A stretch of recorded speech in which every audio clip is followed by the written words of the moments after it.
got your back, no doubt it's me who's running this. No, I got nothing else to lose.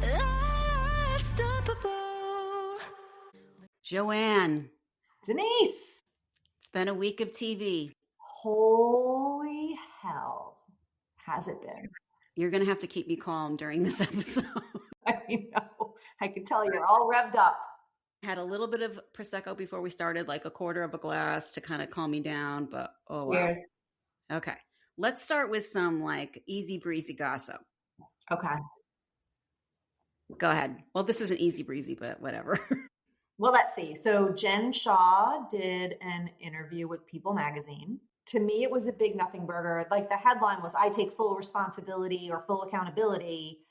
But then it was, but Of course. I didn't know these other people that were on the back end contacting these clients and contacting them and taking their money, and it wasn't my fault kind of thing. So yeah, not what I expected. And you said that she and Sharif are getting divorced? Yeah, so she said these other business owners came to her and she was in a vulnerable state because her and Sharif were separated and getting divorced, which was not on the show, right? I don't think so, yeah. So yeah, so I don't know where they stand now because she's in house arrest, right?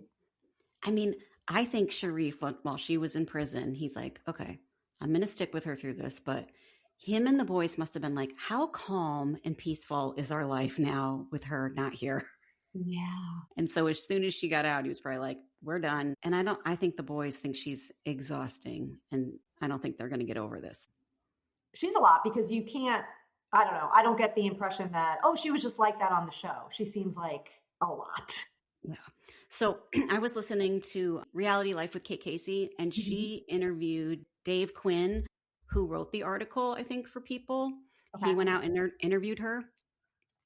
And I didn't listen to the whole episode, but he was saying that when he went to her house, she appeared very demure and soft-spoken and like she'd been through it. And I'm like, okay, I can see that, but also I can see that being a little bit performative. But you guys should go listen to the episode because she's a great interviewer and I'm sure there's going to be some juicy stuff in there. I think they talk a little bit about her encountering Ghislaine Maxwell and Elizabeth Holmes because they were in the same prison. So yeah, might be some juicy stuff on that. All right. That's worth a listen. Okay. Next. What you got? Oh my God. So Missy from Ladies of London apparently had some contact with Jeffrey Epstein, which came to light because she's in the files that were released. So to clarify, Missy is the model whose brother was killed on Christmas Eve in front of his kid due to drug activity. Correct. Okay. So she's caught up. So yes, and it was 2011, so well past when everyone knew what his first arrest Epstein had done. Yeah. She said someone suggested that she reach out to him for help with modeling opportunities, and she was coming to New York. One of his associates got back to her and said, oh yes, you could stay at this apartment. There are keypads. We don't have keys. Here's the code. I think like let Jeffrey know when you get in or whatever. Fast forward, later emails show Jeffrey Epstein offered to pay for her travel to a Paris fashion show and wanted to gift her a luxury vehicle. But she had no idea what was going on and she just removed herself from the situation. But it seems like that's a lot. Okay, so how old was she? She looks young now. I know. She must have been a baby. Yeah. Perfect prime candidate. 100%. Gosh. That show I'm really liking. I know we're not covering it, but I love it too. It's great. Really great. And I have a lot of, what's her name? Kimmy and me, but she's been over the top. She drinks way more Prosecco than I drink. She's excellent. Martha's excellent. There's just so many good people on that show. And my prediction is Margot's husband, it just was like, hey, get this job on Real Housewives. And he's going to divorce her because clearly he's done with her. Oh, dear. So we'll see. Okay, so let's go to the big news of the week. West and Amanda. I really wanted to be Scandival level fun, and it's just not for me. It's not hitting the same. No. And I brought it up in our conversation last week, and it was like, maybe I could see it. And you're like, no. And I'm like, okay, no. No way she would ever do that to Sierra. He's on this redemption arc. Everybody loves him. What a fucker. Yeah. So here's my theory, and I think I texted it to you. Like sometimes when women come out of a narcissistic, abusive relationship, they are so used to being shut down, minimized, I don't want to hear what you have to say, that any guy that comes along that's like, I'll listen to you, I'll validate you, I'm here, you're beautiful, you're amazing, you're everything, whether they're being honest or misleading, right? He is going for her when she's most vulnerable. And clearly she hasn't healed from her relationship with Kyle at all. And so it's really a terrible entry point. And he doesn't want to settle down. Like, what is he doing? Well, and then, you know, in the aftermath, what did this come out yesterday? Like the aftermath, he was serious with another girl. He was allegedly still just hooking up with Sierra recently. Yes. And Anne has some girlfriend he's hooking up with, right? Is it possible that Amanda was like, this is just fun, easy breezy friends with benefits? Maybe. So the latest, there's just so much, you don't know what's true and what's not, right? Like it's all just an internet explosion. But Sierra saw her on Find My Friends in West's apartment. And Sierra asked, and she took a day or two to respond. And she said, we're friends. And then Sierra said, friends or friends with benefits. And Amanda took a week to get back to her and said, we're developing feelings or something like that. Okay. So if it was friends with benefits, still so icky. Extremely. Because of all that Sierra went through. And then what she disclosed at the dinner. Right. You know, bringing the whole race aspect into it and how much harder it was for her. It's awful. Again, it's not fun. I don't know, because everyone already hated Sandoval, right? And then Raquel was Raquel. Like, right. These are people we cared about. But Raquel was also an easy target. She's so vulnerable. Yeah. And, you know, so do I want to hate Wes this much? No, because he does have this charming side, but yuck. You sent me that clip that they sent of Kyle on the street in New York City. I did not like Kyle insinuating or saying her mental health is really bad. She's in a very dark, bad place. Kyle, shut the fuck up. That is not your place to disclose. Just stop. Well, yeah, I know. I empathize too much, but I thought he was coming from a good place to be like, stop the cyberbullying. She's bad. She's in a bad place. No, he's trying to look better than West. Oh. Right? Don't exploit her mental health even further. My goodness. There are good guys. It's just reality TV draws narcissists, right? I guess. Yeah, that makes sense. And I think it develops maybe someone who has some narcissistic traits. Yeah. You know, over season after season after season, their ego just gets so big and they think they're untouchable. Oh my God. I think though the best post I saw, I think it was on Threads, because you know the Kyle street interviews were part 1, 2, and 3, and someone said, do you think the astronauts got to see part 2 of Kyle's street interview before they went into space? And I think that was totally staged also. Yeah, because I guess that guy interviewed him on the street when they first separated, or that announcement first came out. Same guy. So yeah. Probably. Definitely planned. Ugh, gross. I mean, so now we're watching the episodes with a new lens, like you said. Completely. I went back and reread my notes. Even I knew that they made their joint statement, but even reading the notes back, I was like, oh my God, I'm thinking about all of these things so differently than when I just watched it yesterday. I know. And I rewatched episode 1 of season 10. And like this is the other part that I'm like, who knew? And are we being fooled? Like, did Jesse know the whole time? Well. And he's like, I'll be your wingman and pursue Sierra, which is just gross. Yep. He's the Schwartz. That's what they're saying. Ugh. And then when they did spin the bottle and Amanda made out with Kyle and then Wes started touching Sierra right after. Yeah. I just can't. I was whispering. I said, what a fucking asshole. That's why you couldn't hear me, but I'll say it out loud. That's crazy. And you were talking about like in the beginning when we thought she was flirting with Ben and we thought Kyle was pissed because she was in the pool naked, somewhat naked with Ben, but it was really, he was pissed about West. I think he was picking up on the vibes that Amanda was digging West and flirting with him a lot, sitting next to him. All these sleuth fans are pointing out all of these things, all of these clues throughout the season. Now I'm going to have to do a full rewatch. Do I have time for this? I do not. I do not have time for that. All right. So as we recap this episode, we'll talk about clues that might have appeared. So we start back at Kyle's birthday party with all the old people. And I thought it was funny that they have a DJ and it's not Kyle. Do you think Kyle was like, I'm not going to DJ my own birthday? Or do you think production was like, you can't DJ it. We need to see you interacting with everyone?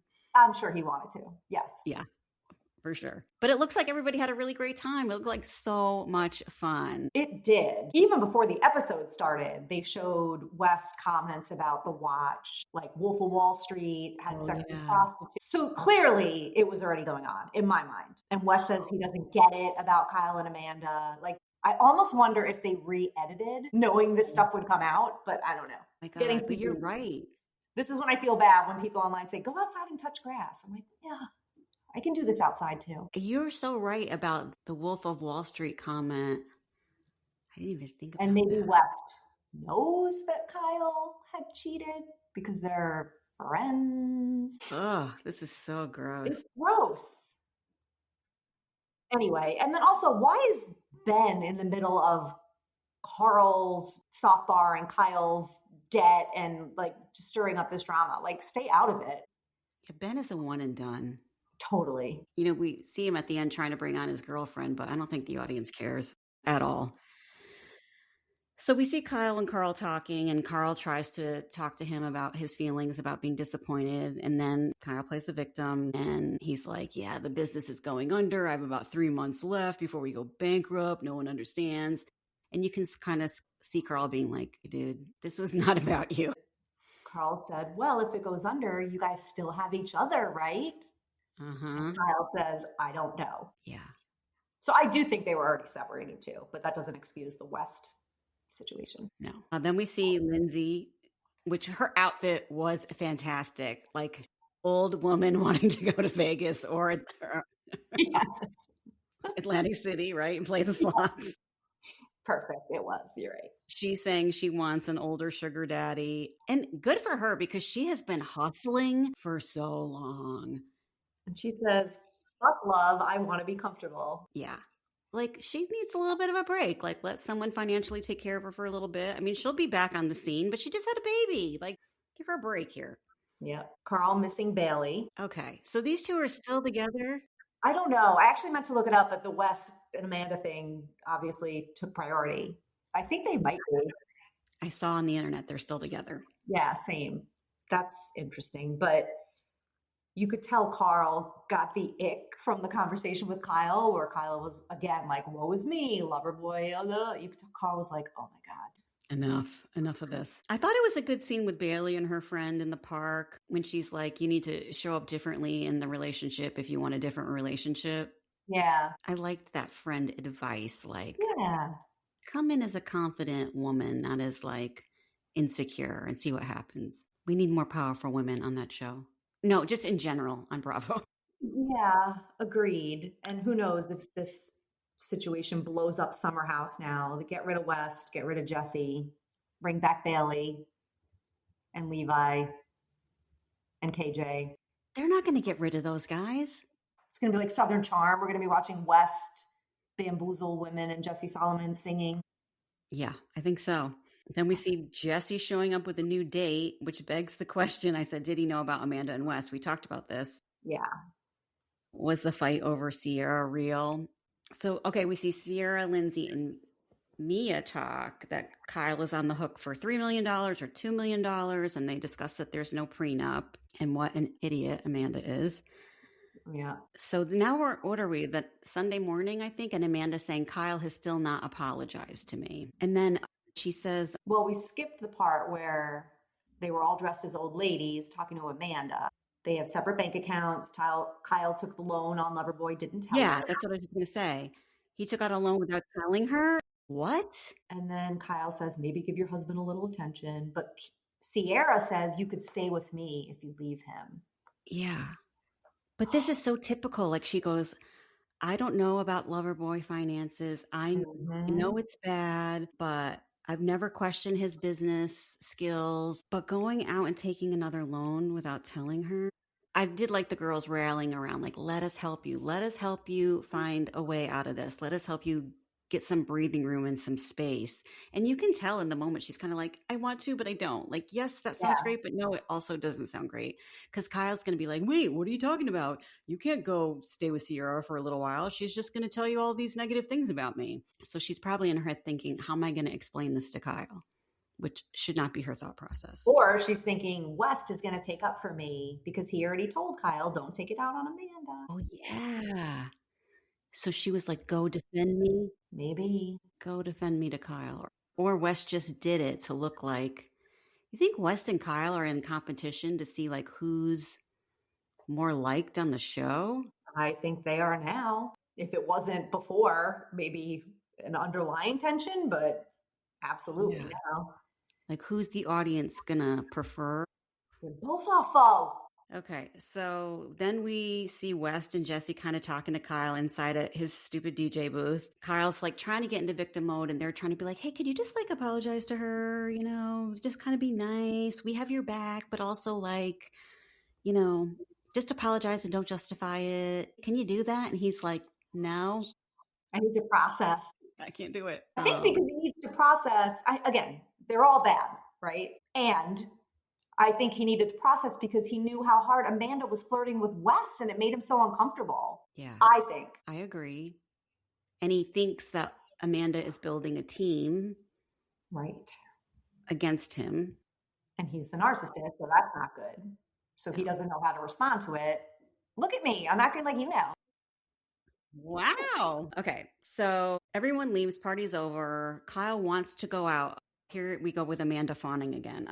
Amanda washes his face for him, takes off the prosthetic and all of the glue, takes his shoes off. He sort of apologizes and she's like, why did it take so long? In a really genuine, like comforting, kind voice. Why does someone have to tell you to apologize to me? Let's talk about this when we're sober. She has so much, patience isn't even the right word. She's so conditioned to talk to him in this way. Probably not trying to make him look bad on camera too, because I'm sure she was like, you're drunk again, you know, right? Like in her head, like, look at you, drunk again, slurring, passing out. Right. And then protecting him because they have this business. You know, she's screwed too if it fails. Okay. Next morning, Carl and West and Jesse and Ben are talking and they bring up a point like he's so privileged. He has so much white privilege that he's never faced these kind of challenges before. Did you catch that? No. Was that on Peacock? I don't remember that at all. They're just saying like he has no coping skills for failure because his life has been very easy. Wow. I did not catch that. Yeah, I thought that was interesting. So we go to the next morning, Dara and KJ making breakfast together. Everyone's having a good time. We see another casserole come out. Another breakfast casserole. Sierra talks about buying her grandparents' house. That was so sweet. And like huge win for her. Her grandfather built that house. I mean, what a legacy, right? For her to keep in the family. Right. And then Wes is like, I know it's a big deal and I want to say congratulations, but I don't know how to.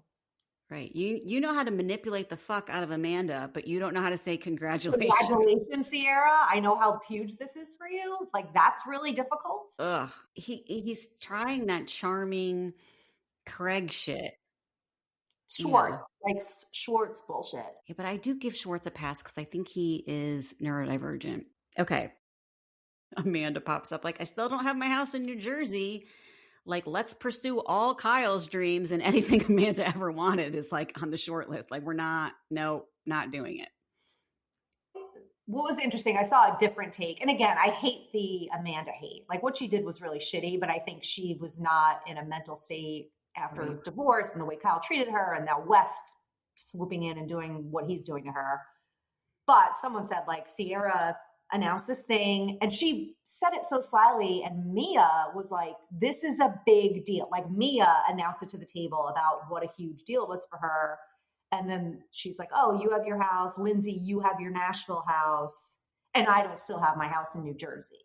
Like, Amanda turned it around and made it about her too. And like, oh, that's not a good friend. But I'm like, okay, well, I think it goes to white privilege. And so I think both can be true, right?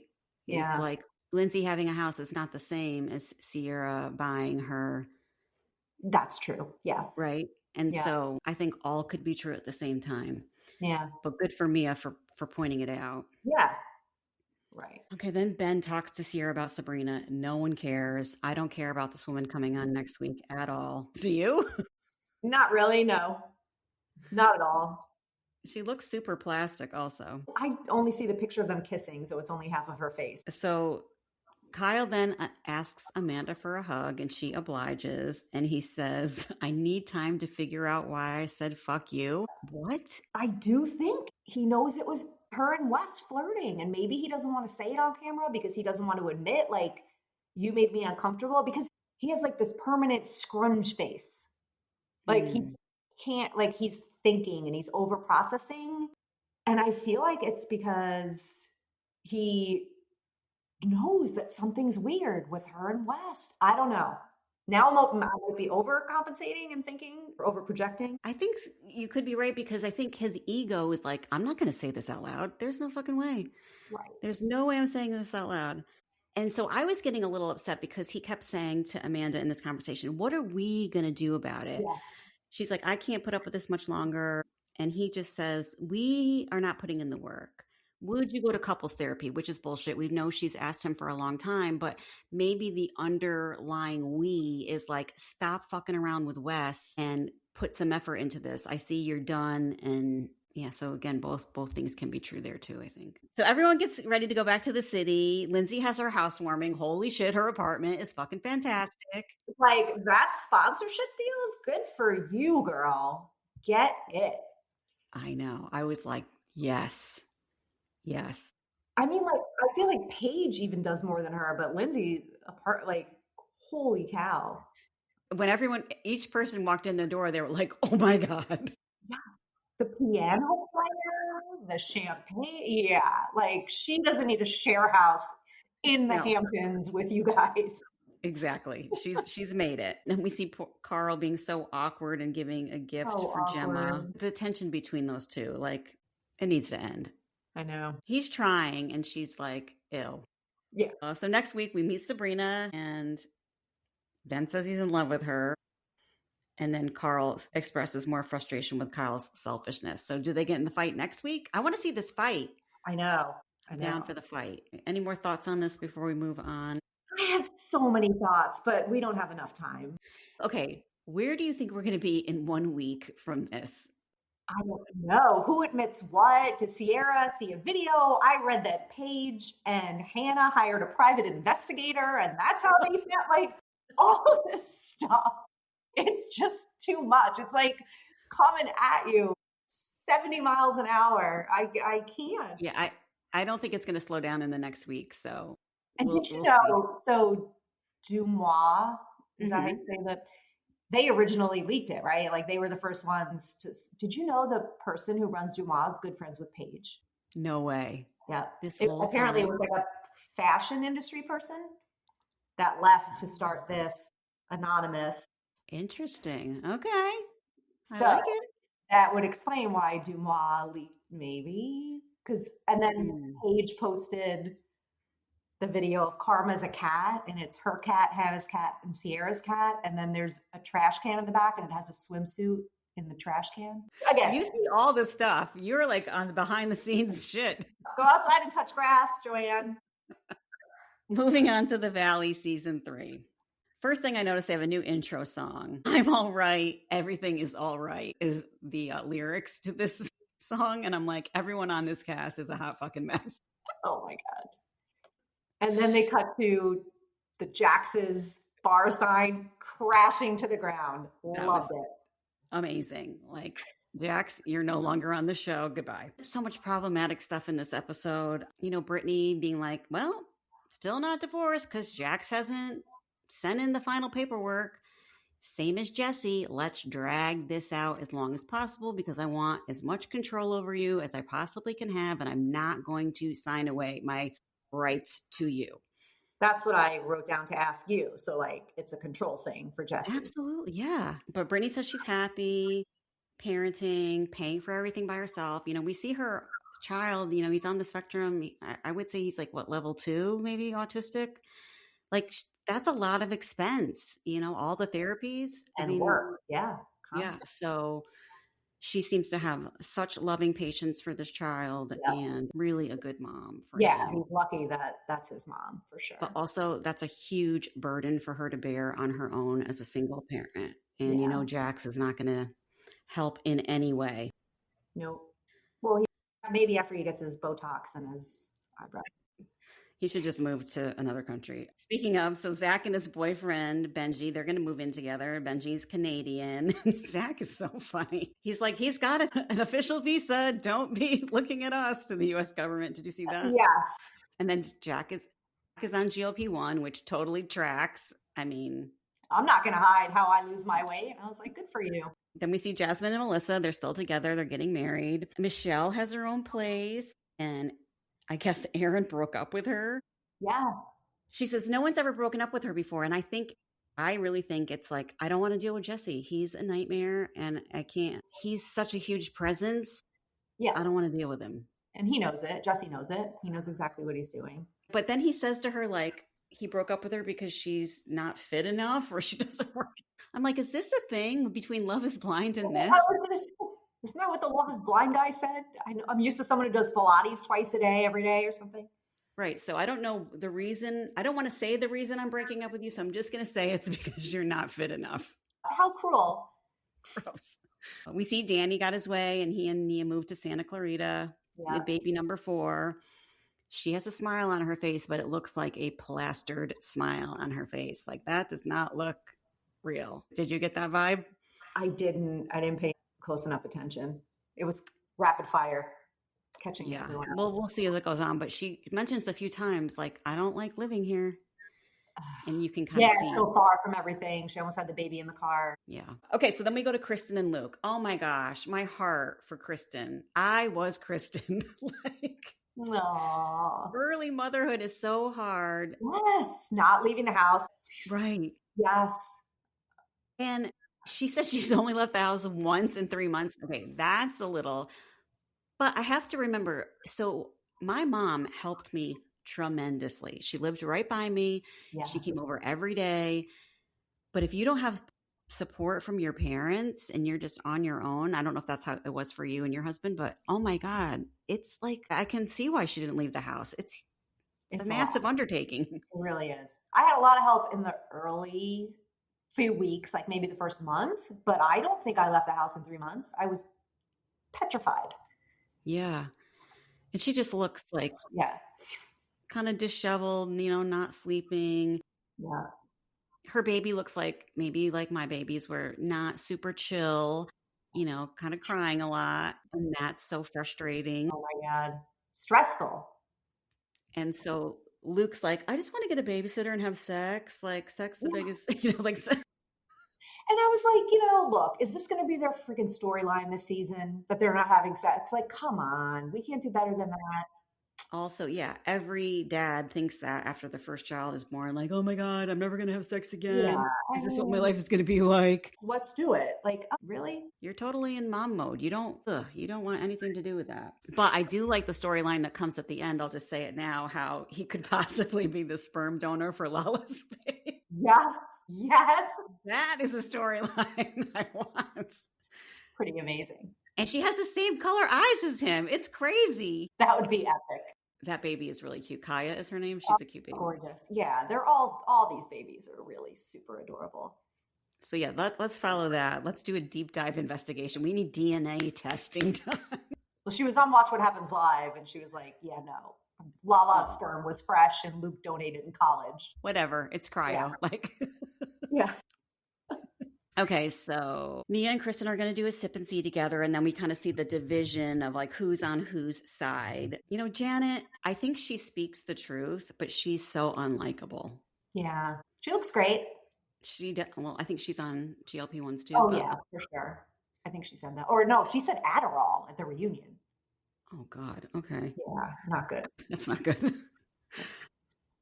I think, you know, her observations of Danny are like spot on and it's the truth, but the friend group isn't ready to hear it. The audience wasn't ready to hear it. And girl, you're going to die on an island by yourself. Because you're not because she was like, I'm going to therapy and I'm investing and I reflected. However, Danny is still it's like, what are you doing? Stop. Yeah. She can't get out of her own way. And I can see them icing her out of filming. And that's like her biggest fear you could see. Yeah, absolutely. Okay. So then Brittany and this new boyfriend, what are your thoughts on this? From Kentucky. He lives 3 hours away. She dated him in the past when she was really young. Right. I mean, are they still together? I haven't even looked that up. I mean, talk about a walking red flag. Yeah. This guy is like, Brittany, she's on TV. I can come in and save the day. I'm going to look like the nicest guy in the world. And Zach is like, this guy is literally a walking red flag. Yeah, this should be fun to watch. It's hard because Brittany leads with her sexuality a lot. I don't know why she does that. Yeah. She also doesn't have any discernment. Like, she's just like, I'm nice to everybody, and I'm just going to assume everybody's nice, and I'm just going to laugh all the time, and I don't like confrontation. And I'm like, you're not going to get a healthy, stable partner that way. Yeah. And you and your son deserve more. So let's have a better picker. I guess, but I mean, she was with Jax. I mean, just be on your own for a while. Why do you got to bring some other guy around? Find your sparkle on. Right? No man needs to bring your sparkle back. So Tom Schwartz and Zach are at the bar. Schwartz and the divorce put him in financial ruin. It was a great thing to happen. I lost a lot of money, but it made me a better person. Yeah. I don't think Tom is ever maliciously trying to hurt someone. I agree. That's why I give him a little bit of a pass. Yeah. But he's also an alcoholic and does really stupid shit. So did his brother end up passing away? I don't know. Because remember, his brother was really sick, like alcoholism, I think. Well, that's right. And his brothers are on the spectrum, right? Yeah, I think so. Yeah. So I think Schwartz has some neurodivergence. We've seen in the past where he doesn't want to wear shoes or socks, you know, and he gets super nervous, like, and anxious in places. And I kind of have a soft spot for him. But he's not I think he's a good friend, but not a good partner. Yeah. And this whole Michelle Schwartz. Forced, gross. Stupid. And then the Lala Schwartz stuff. Oh, God. We'll have a threesome. No. Okay, so then we see Jesse finally brings his girlfriend, Lacey, around. Thoughts on Lacey? Gross. Like, she was threatening to sue everyone. Sent them all cease and desist letters, and now she's filming. And Michelle's like, oh, I guess we could say her name now. We're allowed to say her name. Okay, so how old do we think Lacey is? Oh, good question. She has a daughter also. I don't know. Jesse says earlier in the episode, Isabella was born when he was 40. Right. So he's like 46? Yeah, I guess. So this girl is what, 30? I think she just does whatever he says, and he wants her to be an agent of chaos. Oh, you think? Oh my God, Denise, I can't take it. I think so. I think he just puts thoughts in her head and it's like, wow, you should do a cease and desist. You should do this, blah, blah, blah. And she's like, okay. Well, it's funny because somebody met one of her ex-boyfriends or ex-husband and they said, oh yeah, she sent me one of those letters too. Like, I think it was pre-Jesse that she was like that. Okay. So she probably maybe has a little bit of crazy of her own in there and then add him into the mix. And it's just And this gross. Is terrible to say out loud, but she looks crazy. She really does. She looks like she's wanting attention. She wants her 15 minutes of fame. She wants to stir the pot. Yeah. Even Michelle said like she's trying to win over the friend group where people are like, she's nice. Yeah. Kristen said on Watch What Happens Live, I love her. She's amazing. What? Yeah. Kristen said that? Yeah. Ugh. Does Kristen, she likes Jesse though, right? She does. They get along? Yeah. After season 1, somehow they made amends. And then Michelle's like, when they're talking, Michelle's like, so you're divorced? And Lacey's like, yeah. And Michelle goes, well, I would like to be divorced, but he will not sign the papers. And I made it really easy. Like, I'll walk away with nothing. Right. Trying to get her to think. And you see Lacey just kind of dismisses it. Uh-huh. Like, how much easier can you make it? You have 50-50 custody and you don't want anything from him financially. Why isn't he signing it? Right. No reason. Waiting for that really weird underwear endorsement deal. Okay, so Michelle, Janet, Lala, and Brittany go to Mexican food. They get margaritas. Yeah. I just want to comment on Brittany's body for a minute because it struck me. I don't think she's had her plastic surgery yet in the season. Like, I think she gets it during the season. Am I right? Yeah, it's hard because they opened it with this season on the Valley, and I think that was part of it. But I think a big thing we're seeing with her is like inflammation of the body, like body swelling due to cortisol and stress. Yeah. That's what it looks like to me, especially in the face. You know, it's just like inflamed, you know, like do some healing stuff. Just not dating. Then she goes on to say her boyfriend has big dick energy in both ways and all ways. I was like, we don't need to know that, Brittany. No, nope. Then we're at the Sip and See, right? Mm-hmm. And Michelle and Tom Schwartz talking, and Kristen says, Michelle is like a fine French wine, and Tom Schwartz is like a Jaeger bomb at a sports bar. You gotta love that. That's a great line. That's great. Someone asked Nia if they're going to have any more babies. She's like, no, done. And Danny's over there like, let's have more kids. Like, he just wants to keep her in Santa Clarita pregnant. Maybe one more, right? Yeah. And we see in the season trailer, she's like having a breakdown. Yeah. Like, this is too much. She was last year. I know. Did she want that baby last year or he was pushing it? I can't remember. Pretty sure she was. Or was he saying, I want another one? She's like, well, if we're going to do it, we got to do it now because I'm not going to wait. Oh, no, you're right. Yeah. Because she's like, I want to get my surgery. Yeah. The other thing I don't like about this Jesse Lacey thing is he's trying now to push Lacey and Michelle to like be friends and be one big happy family where they can have like Thanksgiving and Christmas together. Like he has no plans of exiting Michelle's life. He's like, I'm sticking around and I'm bringing my new wife and girlfriend with me. And so don't ever think you're getting rid of me. So we see previews of Soso's first birthday. She is a sweet baby. And then Jasmine tells Janet the friendship is over, which I loved. Yeah. Did you see that? Yes, in the preview. Anything else you want to comment on this? I mean, what are you excited to see? I think all of it. Lacey and Michelle, like how does Lacey show up this season? How does she mingle with the group? Poor Michelle has to film with her. That dude dumped her, which was fine. He was kind of that guy was crazy. Yeah. Maybe a paternity test for Lala's baby with Luke's DNA. I don't know. I think it's going to be fun. I think it was a good first episode. I do too. I mean, you know, we're so invested with half the cast because we've known them forever, it feels like. And so they can be really real and raw. Do you think it's like as heavily produced? Like this first episode didn't seem like it was. Like it was just seemed like they were showing up as themselves. I think so too. But it's easy when you have like the comparison of the Beverly Hills and like all these other shows that just seem so excessively produced that this one seems still to be a bit genuine. You know, I wonder too, because they were saying like the original cast of Vanderpump Rules was like lightning in a bottle, right? They didn't have to have made up storylines. Like they were so chaotic and toxic. Yeah. And they knew as it went on and it got more produced that that's what the fans loved the most is like the real stuff. And so I wonder if that's intentional. Yeah. You know, like let's keep it pretty raw. I mean, Kristen does anyway. She can't help it. Good TV. She's fun to watch. All right. Did you watch Welcome to Plathville? Oh my gosh. So I realized that I have it on HBO Max and I put it on a little while ago and I was so excited. And then 15 minutes in, I'm like, this is the last season, episode 1.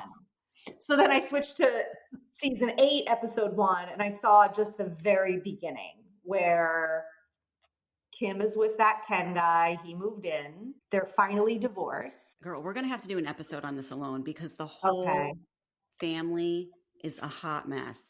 Every single one of them has a storyline they're bringing, and I think a lot of it is accurate, like not produced. Like this is just real toxic family cult shit.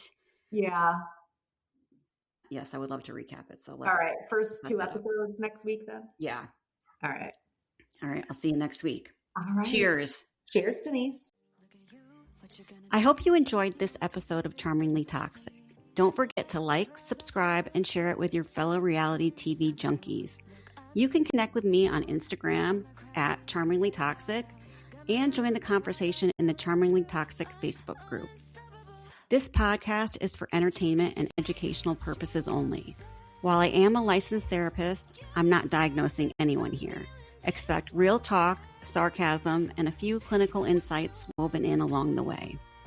If you're seeking support for a toxic relationship, please reach out to a licensed therapist or visit my website, dccounseling.org.